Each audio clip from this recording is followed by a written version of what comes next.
candidate suivante, Valentine Minet. On peut l'applaudir.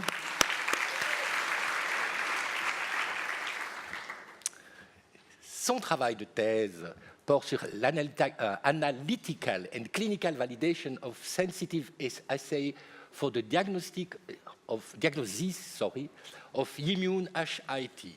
Et en français, enquête de diagnostic. Est-ce que vous êtes prête? Je suis prête, oui. 3, 2, 1. La moitié d'entre nous aura un jour besoin du médicament qui a été l'objet de ma thèse. Vous allez essayer de deviner de quel traitement il s'agit. Premier indice, c'est un médicament centenaire qui a été découvert par sérendipité. Sérendipité. Ça veut dire par hasard, parce qu'un chercheur avait laissé traîner ses éprouvettes. Je suis persuadée que vous pensez à la pénicilline, mais écoutez plutôt mon deuxième indice.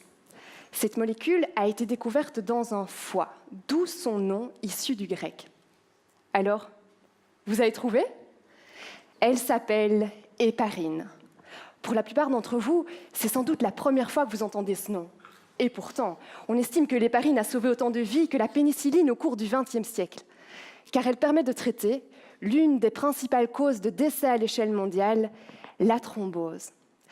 La thrombose, c'est un bouchon nommé caillot sanguin qui vient obturer une artère ou une veine et qui entraîne, par exemple, une crise cardiaque si ça touche le cœur ou un AVC si ça touche le cerveau. Notre héparine, elle permet d'empêcher la formation pathologique de ces caillots sanguins. L'OMS la classe d'ailleurs parmi les médicaments jugés essentiels. Mais entre nous, un médicament miracle, ça n'existe pas. On s'est rendu compte que l'héparine était capable d'engendrer un effet indésirable rare mais extrêmement grave, une thrombose. Oui, vous avez bien compris. L'héparine est utilisée pour traiter la thrombose, mais dans certains cas, elle peut l'engendrer. Comment est-ce possible? C'est causé par une réaction allergique.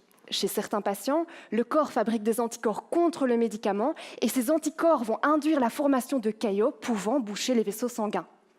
La difficulté ici, c'est d'identifier à temps l'allergie si elle est présente chez le patient.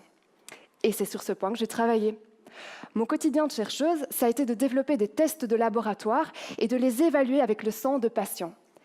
Telle une détective, j'ai mis au point une procédure permettant de juger de la culpabilité de l'héparine. En cas de suspicion d'allergie chez un patient, cette procédure débute par une enquête dans le dossier médical. Si les preuves cliniques sont accablantes, on procède à une perquisition. 2 types de tests sanguins peuvent être effectués. Alors d'une part, on scanne le sang du patient à la recherche d'anticorps éventuels. D'autre part, on investigue le potentiel de l'héparine à engendrer des caillots dans le sang du patient. Les résultats de cette démarche sont prometteurs. Ma procédure est implémentée en milieu hospitalier en Wallonie et elle permet de diagnostiquer rapidement l'allergie à l'héparine chez les patients atteints. Ce médicament centenaire, il a encore beaucoup d'avenir devant lui.